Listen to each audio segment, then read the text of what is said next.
Hello everyone, welcome back to my channel.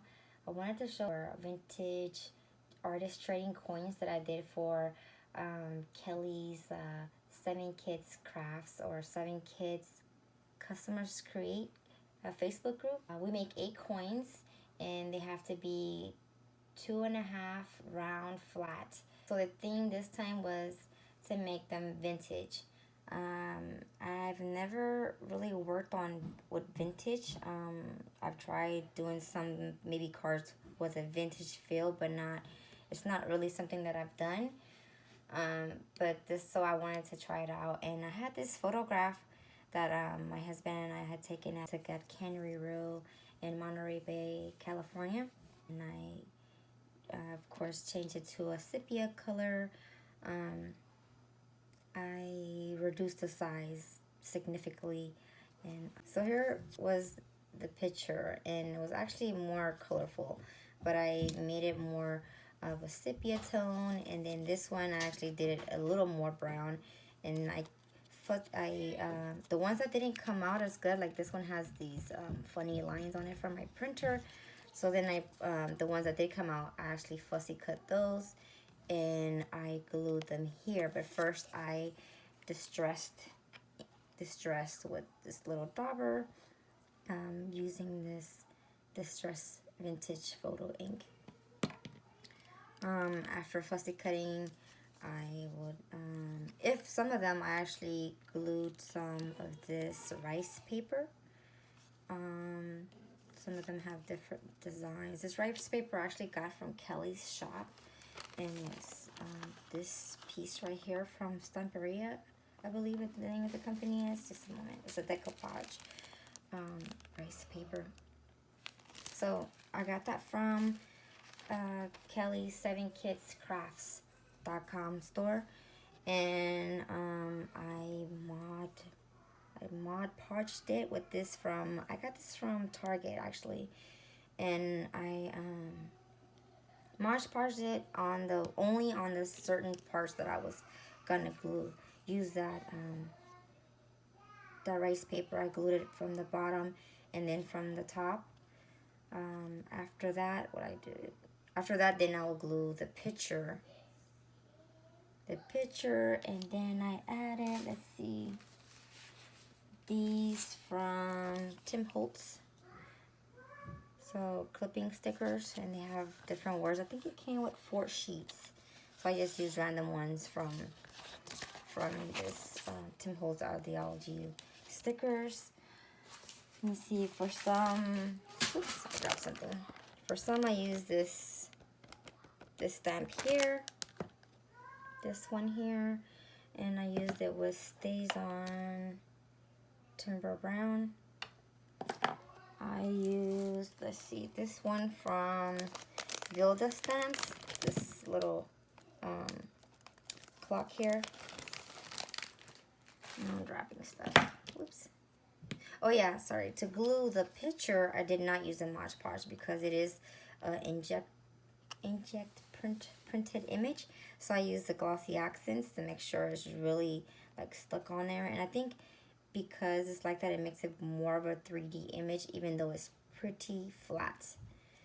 Let's see, what else did I do? Oh yeah, on a couple, I did use this old Curiosity Shop from this Graphic 45 Hampton Arts set. Let's see. Oh yeah, after I was done, or with some of them, I added some Sharpie Gold Metallic and this, let's see, what is this called? Uniball Gel Impact Gold. Some of them have it, not all of them. Like they have that little accent here, and this one has it on the clock. So yeah, not too many of them have, just some of them. This one does as well right here. And on some of them, I either use glossy accents for the alcohol bottles in the background because it's some kind of saloon or some kind of bar. this one and that one. So it gives it a little dimension, of course, shine like it's real glass. And then I would like add more of this distress ink. And when I was done, I will use this distress medium with my finger, and it looks like some type of wax, or it looks like lip balm actually. But I'll just grab a little bit, and I try not to get it in my nail. I usually go scoop it this way, put it on this finger, and then I'll rub it in like this, because I usually have long nails, and excuse my messed up nails. But then I will rub it all over the image just to preserve this printer image. And let's see, oh, the backs, I created this on my computer. And of course, just I'll put artist trading coin, the number, my name, and I wrote this with this Pigma Sensei. Of course, the theme was vintage. The date March 2019. I did them in different, of course, of a different day. So I just, instead of writing the actual date, I just wrote the month and the year. And I found this one, it's a little bit earlier than maybe the Wild Wild West or Gold Rush that I was kind of going for. But I found this, I'll never leave your side, my dear Clyde. I'll ride till I die. And this was by Bonnie. So Bonnie and Clyde, I'm not sure if some of you may know. And I also made some, this is the one I use for these, because I'm keeping one for myself. Like, I didn't finish it. Oh yeah, to glue this, I use Mod Podge all over to make sure it was a good coverage, but not too like, you know, not too much. And then just line them up, make sure they're kind of like even, you know, make sure they're not, you know, not like upside down or anything, but try to line them up and, you know, make sure they're even and not like really sticking out, and make, you know, pretty, flatten them up all the way, all around, and they dry pretty fast. And if they're like a little bit wonky, I'll just kind of like bend them back, or try to like manipulate them a little bit.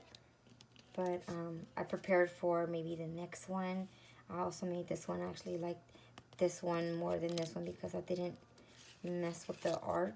The arc was a little bit off on this one, but I had already did them and printed them. But I made some new ones in preparation for the next ATC coin swap. Well, that was it. I hope you, this one, this punch, I got it from Michael's, and of course I used the coupon. So got a little bit of coupon now. Well, that was it for my artist trading coin share. I hope you guys give it a try, or you gals give it a try. She does it, I think, every month or every other month. And this was just you know, she gives us a theme, and she says to make about 8, and sometimes a lot more than 8 trades. So what she does is just maybe has a couple of groups, just so, you know, people don't be short out of coins. So everyone gets 8, but like I said, this time I'm making one extra for myself, just in case all of these get traded off to other people. I think I need to share the ones that I just got. I opened the package yesterday with the unicorn swap, and I hadn't opened those yet. I had the package and I didn't open it, and I just barely opened it last night. But like with that one, I didn't get one of my own back because there were more participants this time. So this time, like I said, I'm making one for myself, and if I do get one, then I'll just give it to my daughter, Jade. She loves to craft, or she's a little more serious than my other kids about crafting. So I'll give it to her, or I'll just keep it for myself. But I hope you guys give it a try, and you know, share some of your crafty luck. Thanks. Bye.